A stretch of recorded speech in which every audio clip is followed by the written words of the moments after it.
Hello, my name is Taya and welcome to the Police Accountability Report. Remember, the Police Accountability Report has a single purpose, holding police accountable. To do so, we not only report police misconduct, but examine the political power structure that bolsters it. And I want you watching to know that if you have evidence of police misconduct or brutality, please share it with us, and we might be able to investigate. Please reach out to us. You can email us tips privately at par@therealnews.com and share your evidence of police misconduct. You can also message us at Police Accountability Report on Facebook or Instagram, or at Eyes on Police on Twitter. Or, of course, you can message me directly at Taya's Baltimore on Twitter or Facebook. And please like and comment. I do read your comments, and I do appreciate them. So today we're going to focus on an aspect of our criminal justice system that highlights not just how destructive bad policing is, but how it feeds into a larger system of unfettered cruelty. To make this point, we're going to share a video so shocking, so utterly alarming. We feel it reveals an unspoken truism about law enforcement in this country, that it's not predicated upon the notion of solely administering justice, but instead designed to inflict pain upon the innocent. And a key factor driving that unspoken imperative is the country's massive prison industrial complex. But before we show you the video, we have to report on yet another controversial police killing that just occurred. A shooting so disturbing, it calls into question all the platitudes and lip service paid to police reform over the past several years. Atiana Jefferson was in her Fort Worth home playing video games with her 8-year-old nephew when a neighbor called police on a non-emergency line for a wellness check. Police officer Aaron Dean arrived on the scene, and after circling the house without looking in the door or announcing his presence, this happened. Put your hands up! Show me your hands! Jefferson died shortly after she was shot. Police initially tried to justify the shooting, saying the officer was responding to a perceived threat. Then they released this, a picture of a gun in her home. Yes, you heard me correctly. In a state where a person can carry a gun in public without a permit, police tried to sully Jefferson's reputation and question her right to bear arms in her own domicile. Stephen, how has the community reacted to this attempt to sully the victim? Well, Taya, what you bring up is really interesting. They went right to the police playbook after a shooting where they try to, number one, sully the victim and justify it in retrospect, where they said this police officer had a perceived threat. The only problem, as we're showing on the screen right now, is the body cam video, which showed the officer basically not announcing himself, not saying who he was, giving her 2 seconds to respond, and that playbook fell apart. I mean, it's interesting they even trot it out. You would think they would know at that point and understand after watching the body cam footage how terrible the shooting was, but they still tried to sully her. They released this photo, and when the police commissioner was questioned about that, saying, why did you do that? He had no explanation. Well, I'll tell you why they do it. What we're seeing here is the playbook and the imperative of American policing over the past 50, 100 years.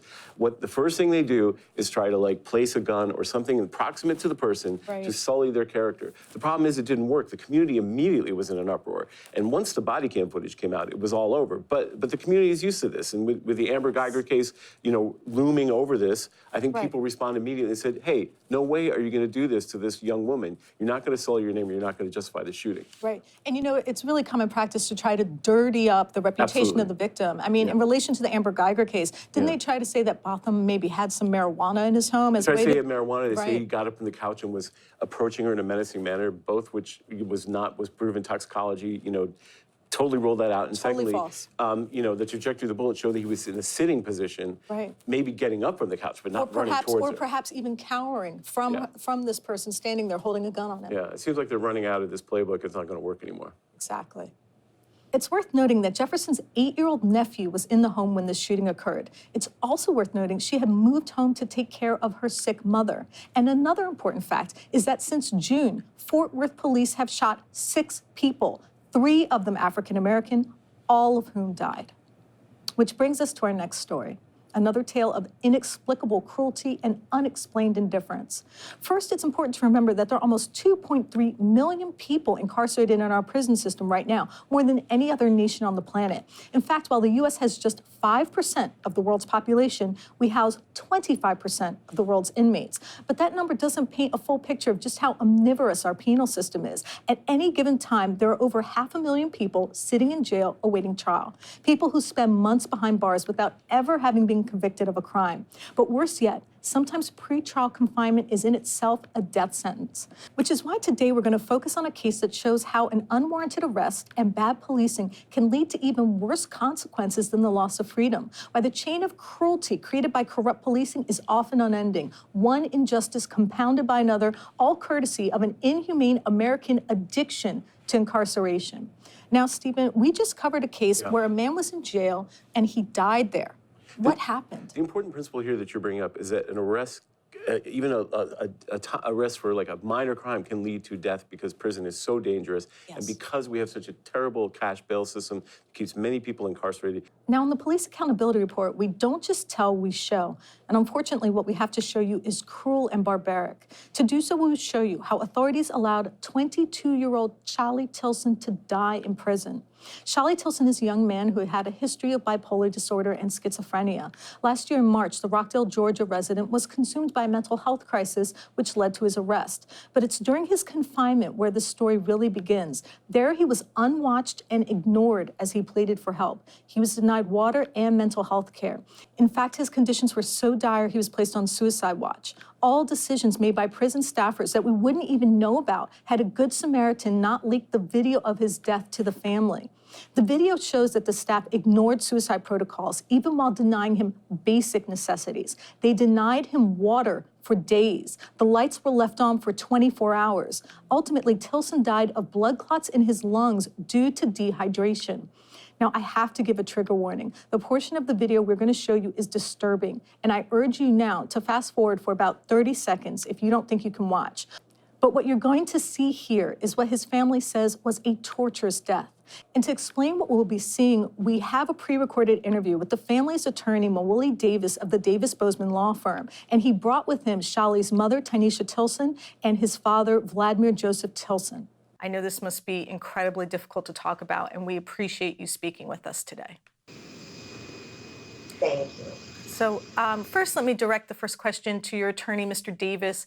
Can you walk us through what we saw in this video? We saw that he was placed in a locked room with only a grate in the floor with no access to water.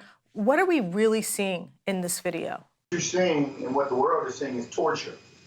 This is the most inhumane treatment that you can possibly imagine. He was placed in this room without, supposedly on suicide watch, without any bedding, without a bed. The lights are on 24 hours a day. Shali had a plan. He was going to school to be a paralegal 4 to be exact. He also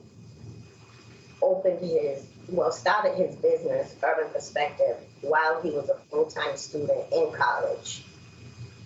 And he also had a job at the Providence, Rhode Island State House as a tour guide, all while he was in college.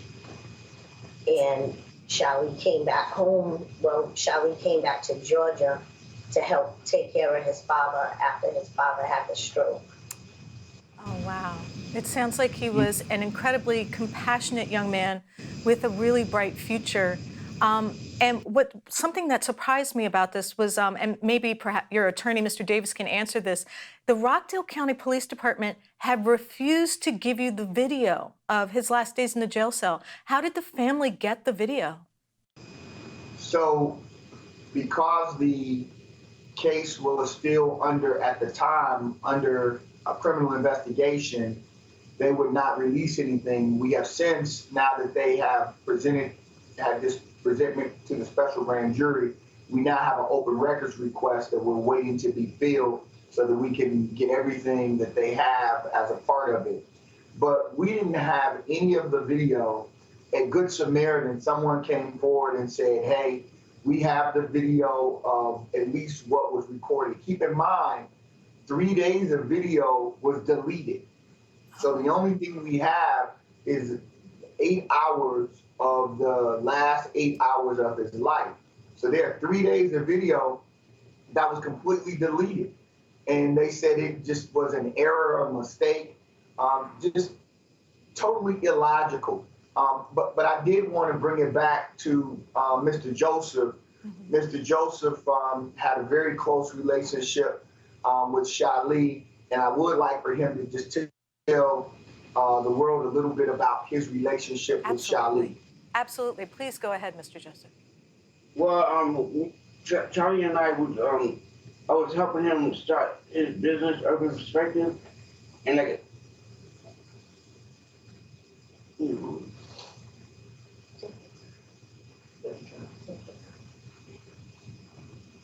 and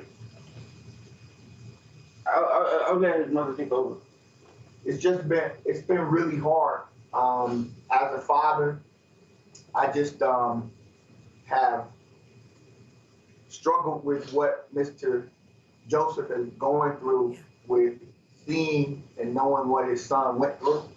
And so we can't imagine for a young man who was as loving and caring as Shali to have to endure what he endured, and then for no one to be held criminally responsible is a slap in the face of the family. Now, doesn't the family have a right to know how their loved one died in custody? I mean, isn't there some sort of legal obligation of being kept safe when you're in police custody? Yeah, they actually, both mom and dad went to the jail before he passed, and they were asking to see him, and they said that he was he was segregated, he was in the hole, so to speak. But again, I think it's important for people to understand, he was placed on suicide watch, and the report says that no one can explain why he was placed on suicide watch. Okay. No one ever said that he said he was suicidal. No one said that he was having any suicidal ideation. Okay. Nothing. But somehow he was placed on suicide watch. And it's our position he was placed on suicide watch because he was having this mental health crisis. They felt like he was difficult, and so they just wanted to kind of shove him away. And they just put him away, out of sight, out of mind, and they left him. And that resulted in him dying of dehydration, which is absolutely unheard of someone dying of dehydration in the United States. It's the absolute definition of torture. Mr. and Mrs. Tilson, I know a grand jury reviewed this case, but who is being charged? Who is being held responsible for your son's death? And is anyone going to be held accountable? No one at this moment. And I also wanted to add to this, that's really upset my family and I. In the autopsy, Shali also had 2 brain injuries. He had a bruise on his brain, and his brain was also bleeding. This still has never been explained to us, why Shali had those 2 head injuries, those brain injuries, and why all these marks on his body, his ankle, his stomach, his, I can't think of all of the marks. Like, and we still have never seen the pictures. His face was totally disfigured when we did see. Yes, when we saw the picture of him at the GBI. And it's again, this goes back to, he had, while he was in custody for these short 9 days, there were 6 use of force against him. Oh. Then they put him in this cell and they leave him there, and he has no contact, no communication with the outside world. They're just sliding food through a slot, and that's the extent of the care. This is really unheard of, unfathomable to think that any human being would call themselves a deputy, a sworn officer, see him in that condition, not do anything about it, yet they're not being held responsible for, at the very least, reckless conduct or recklessly disregarding his human and basic needs. They had to know to leave him in there for 7 days, that would only further his mental health condition and deteriorate him physically. You know, Mr. Davis, I have a question as an attorney. In your professional opinion, how many laws do you think were broken by these law enforcement officers in their treatment of Shali? I mean, weren't these actually human rights violations? You know, it's important that we are at a point now that we have a civil lawsuit going, but we also intend on taking this to the United Nations because we do believe his human rights were violated. We believe that this is in fact torture, that everyone who saw him, there were 3 different shifts for 7 days who saw him naked, without bedding, in this condition, and they did nothing. We think that every person who saw him in this condition should be held accountable for these human rights violations that led to his ultimate death. So every day he went through this was a day of torture, and they have no explanation as to why he was even in the quote unquote suicide watch. The other thing that we know is that when they discover him, one of the officers, a Deputy Lane, goes back into what was the log and logs in that he had been checked on every 15 minutes, which he knew wasn't true, but he went back and he falsified that document. That's a violation of his oath of office, tampering with an official government record. These are all things that we think can be brought forward as charges, at least against him. So, as we stated, while the grand jury has made their determination, the fight for justice for Shali will continue both in court and out of court. Mr. and Mrs. Tilson, you were speaking to the press, and there was another woman who came there and who was speaking to you, and she said that Jamie Henry died in that same jail just 76 days after Shali did. Can you tell me a little bit about what's happening in this jail? I mean, what happened to Jamie Henry? Didn't she also ask for medical help and was ignored as well? Yes, she did, but we'll have our attorney answer questions on Jamie Henry. Okay. And Jamie Henry, we represent the family of Jamie Henry as well. Okay. Jamie Henry came into the jail under different circumstances as Shali, Right. but she was able to say she needed medical attention because she had been struggling with drug addiction, and she knew she was coming down off of the drug. Right. She communicated that. She's again placed in a cell where she ultimately dies in the same jail. I think it's important for your listeners and viewers to get access to this 84-page grand jury presentment. And if you just read it, there are several pages of all the things that the jail was not doing, all the changes that have to be made at the jail. And I've said it and I say it again, that while they say that there was no need to indict anyone, the very presentment, the report itself is an indictment against Sheriff Eric Levitt. He is the first African-American sheriff in Rockdale County, but his performance, his leadership, everything associated with his running of a jail that where you have the most vulnerable among us should result in his termination, him resigning, some way of ending his reign over that jail. Right. He cannot, with all that was laid out in that report, there's no reason that he should be able to continue in the capacity as the sheriff. It's just not safe. It's not safe for the citizens of Rockdale County and those folks who pass through Rockdale County. Now, Mr. and Mrs. Tilson, you had to watch your son call for help and receive cruelty in return. What do you want to see done? What do you want to see changed? Well, we want the sheriff's department to be held accountable and brought to justice. I mean, because Charlie was so decomposed that we couldn't even give him a proper burial. I mean, That's the human treatment. I'm so sorry.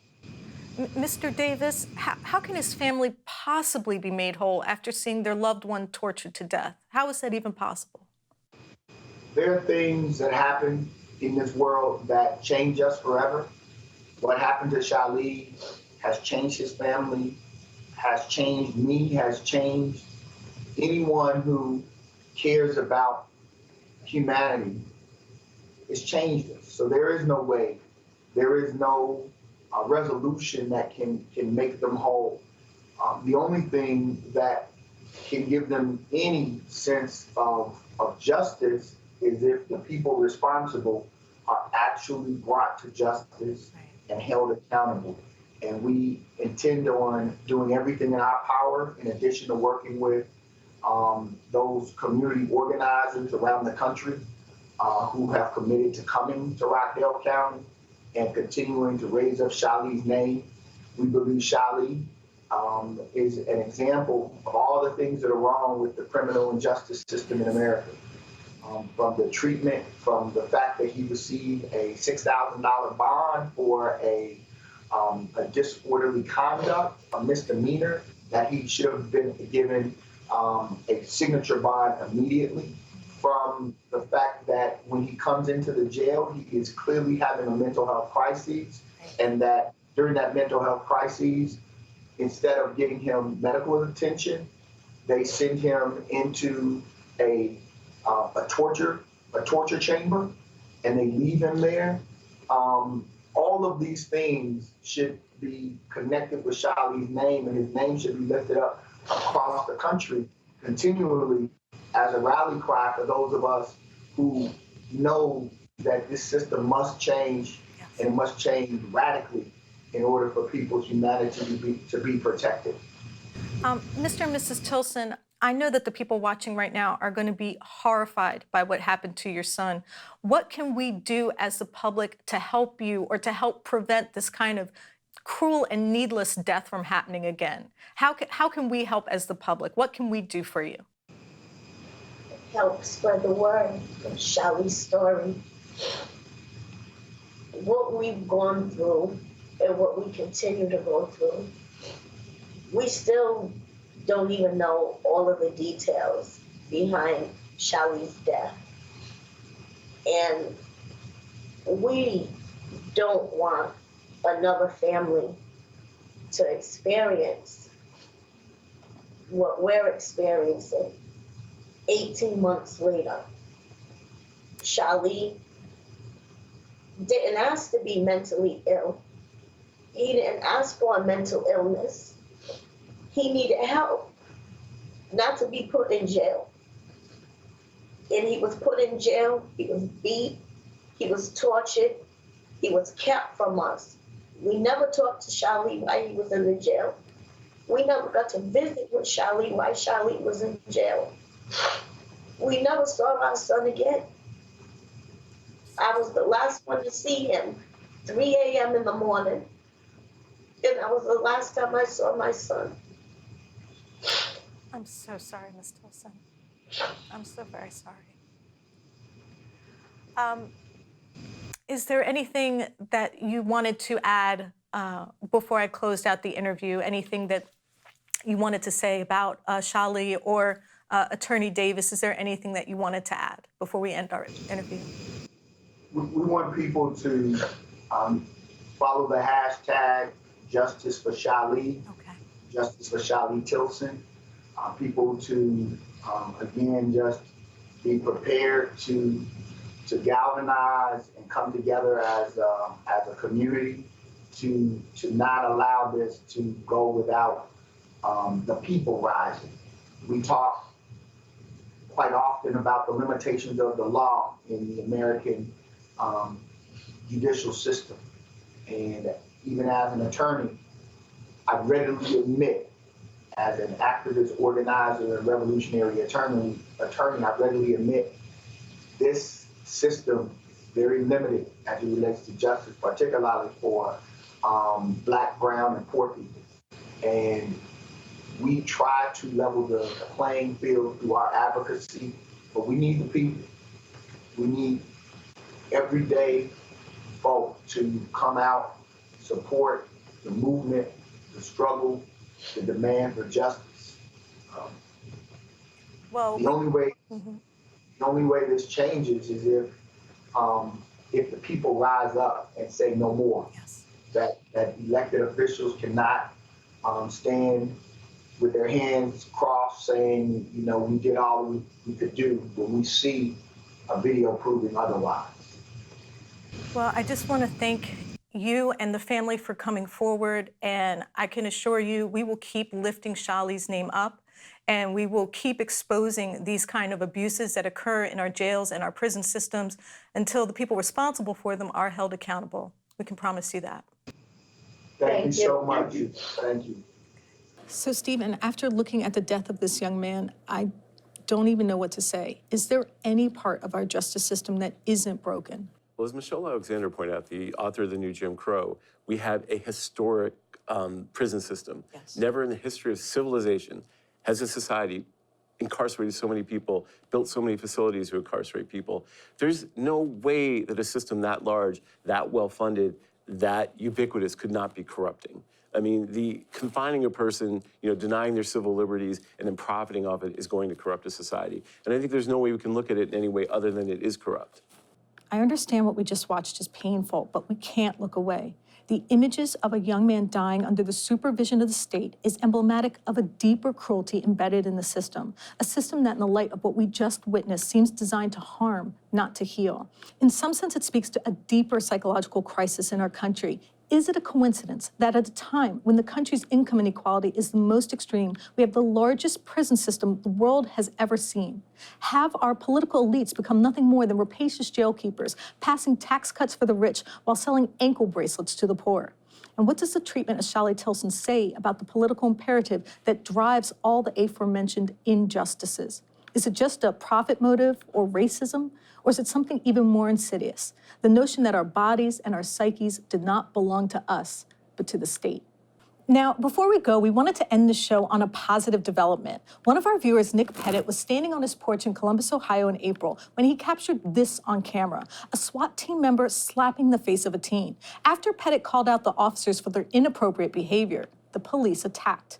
2 officers threw Pettit to the ground and dislocated his shoulder. Pettit was arrested and charged with misconduct during an emergency. But we followed up on the charges, filing public information requests for the body camera footage of the arresting officers and calling the Columbus City attorney asking why he was pursuing charges. But today we have good news, and to share that with us, Nick has agreed to join us.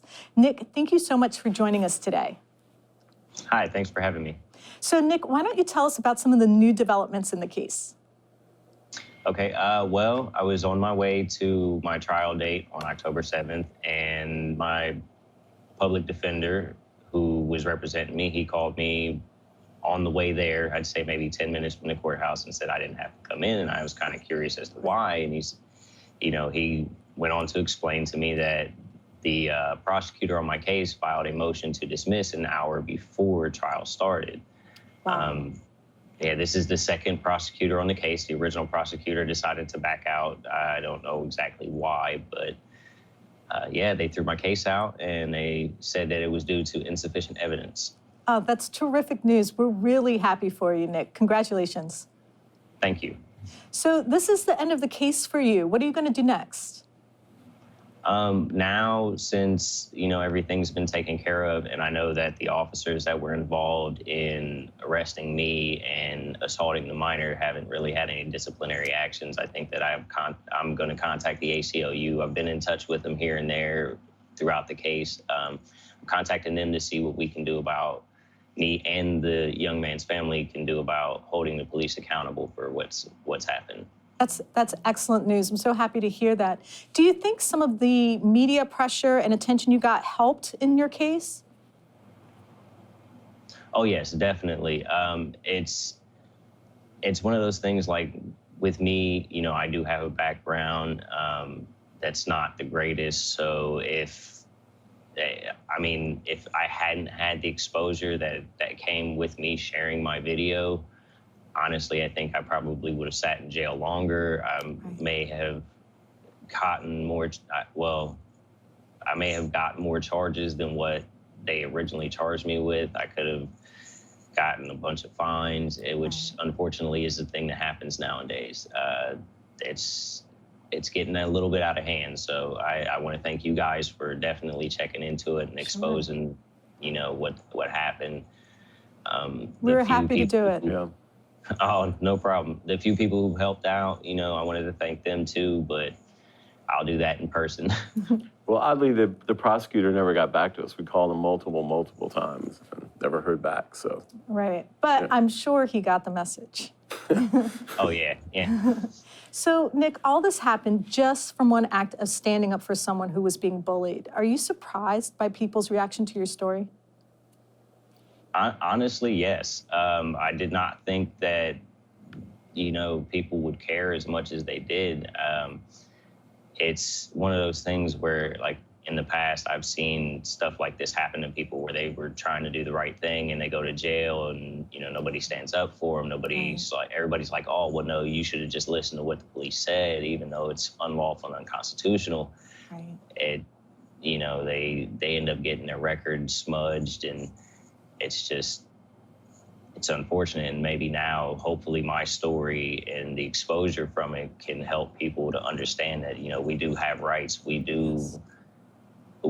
have the ability to stand up and do the right thing.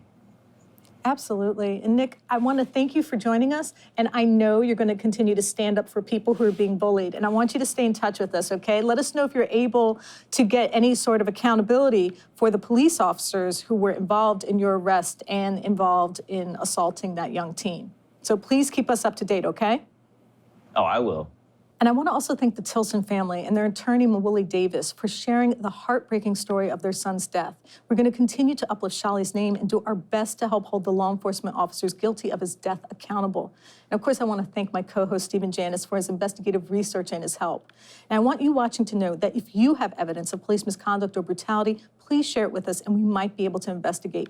Please reach out to us. You can email us the tips privately at par@therealnews.com and share your evidence of police misconduct. You can also message us at the Police Accountability Report on Facebook or Instagram, or at Eyes on Police on Twitter. And of course, you can message me directly at Taya's Baltimore on Twitter or Facebook. And please don't forget to comment. I do read them. I want to thank you for joining me, and I appreciate you spending your time here with me on the Police Accountability Report.